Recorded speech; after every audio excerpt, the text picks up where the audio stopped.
Hi guys, welcome to Coffee Music and Taylor Tuesday. Very nice job there, Joseph. Thank you, sir. I'm here with Joe Tichy, and he is a Taylor enthusiast, and we're here to talk Taylor today. Joe, you're playing an 814 CE. That was a 97? 1997, yes. And tell us a little bit about that guitar. So, I had actually just recently purchased another Taylor from you prior to buying this one.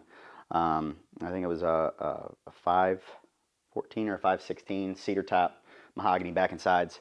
And I loved that guitar. It was a great guitar. And then, I joined this band and I needed something that was a little bit brighter. Cedar tops tend to have a little bit more of a warmer tone instead of mahogany. So I needed something with a little bit more punch because it just wasn't, that cedar top wasn't cutting through. I'm playing with a banjo. So whoa. It's a duo with guitar and banjo. Yes, sir. All right, we're going to revisit that, but go ahead. So, I'd never played in a band with a banjo before, so, kind of getting used to that kind of thing. And I came back in looking for something that had a little bit more punch. I wanted a little bit more versatility with my preamp and plugging in and that kind of stuff. So I played this thing. It was on consignment here, and I fell in love with it and decided to buy it. So got two new Taylors within a couple months of each other.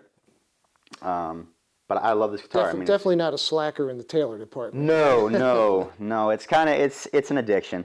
You buy one and you keep on going. Well, yeah, that's the only thing about Taylors. It won't be your first one. Won't be your last.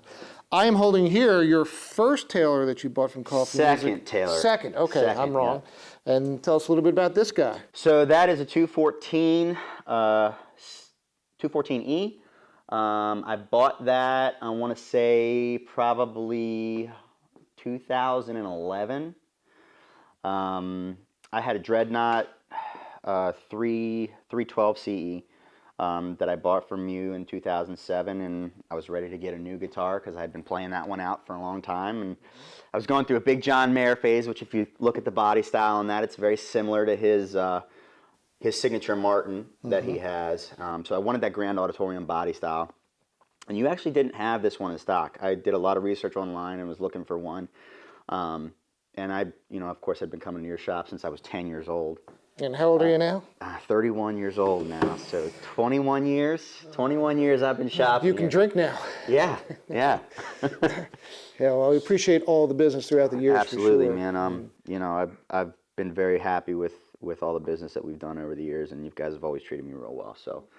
So before we were shooting here, you were talking about how your partner, the banjo player, Yes, was looking for a guitar. Yeah. So if you would allude on that story. So my buddy, he's been a long time bluegrass enthusiast, lover, and he loves the Martin guitars. He loves the tone of the Martin because that's your typical bluegrass guitar. I mean, that's what everybody searches for when they're playing bluegrass. And I will put this out there, fine guitars. We don't stock them, but they're fine guitars. They are great guitars. I personally have not found one that I've liked playing all that much. I think that's just because I have an ear for the Taylor. They have two vastly different tone signatures, But anyways, we were goofing around. I had just bought this one and brought it to band practice, and actually, I brought this to band practice kind of on a loan from you before I bought it because I wanted to try it out and just see how it went. And he loved the sound of it, and I'd always spoken real highly of Taylor's to him, and it's always kind of been playful banter back and forth between me and Justin. And he was looking to get a new guitar. He had a Blue Ridge that he'd been playing for a long time. It's a great guitar. It's modeled after the Martin D28, but he was looking for something a little bit different so that he could play guitar when we're doing a dual guitar song or whatever during a show. So I said, well, why don't we go to Coffee's and look at a couple Taylors? And he'd already kind of been looking at some online. I think some of that was subliminal messaging that I had passed on to him through the years. But he came in. It's great when my customers become salesmen for me. I just love it. Free labor, right? Yeah. But he came in and he played. I want to say it was a 414 with a spruce top, rosewood back and sides, and he loved it. He played it and he was like, "This is so clear up the neck." I mean, even to this day, when he picks it up, I think he's had it for a year or two now. he picks it up, and every time he picks it, he's like, man, I love the way this thing sounds. I'm like, told you. He'll be back for a second. Told you. You know? So yeah, and you know, since that day, him and I have been talking about Taylor's and kind of the new stuff that Taylor's been doing, and you know, it's interesting. They're, you know, Andy Powers, the master builder there now, he's doing a lot of interesting and cool stuff for sure. And you know, it's not for everybody. I know I personally don't like the new V-Class bracing. I like the X bracing, but I think that's just because I'm, you know, old school when it comes to Taylor's. I like that signature Taylor tone. But I definitely think it's a cool thing. You know, you get a lot more equality up the neck when you're playing with the new V-Class versus the X bracing, where it's you get a little bit more punch with the X, the X bracing, than you do with the V-Class, which I personally am a fan of. I play heavy. I've always played heavy. You know, playing in blues bands and stuff over the years. You know, you're competing with the drums and the bass and all that stuff. So you got to be able to stand out. But they're definitely doing some cool stuff. And you know, they got the new torrefied tops out now with the 717s. I think all had the new torrefied tops, a new body style. So yeah, they're a forward-thinking company for sure. Well, we won't take too much more of your time here, but can you play us out another song? Sure.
Thanks a lot, Joe. Appreciate it much. Man. Thanks for having me on. Taylor Tuesday. Come on in and visit us. Cruise on down to Coffee Music to check out our huge display of Taylor guitars. Coffee Music is located at 31 East Main Street in downtown Westminster.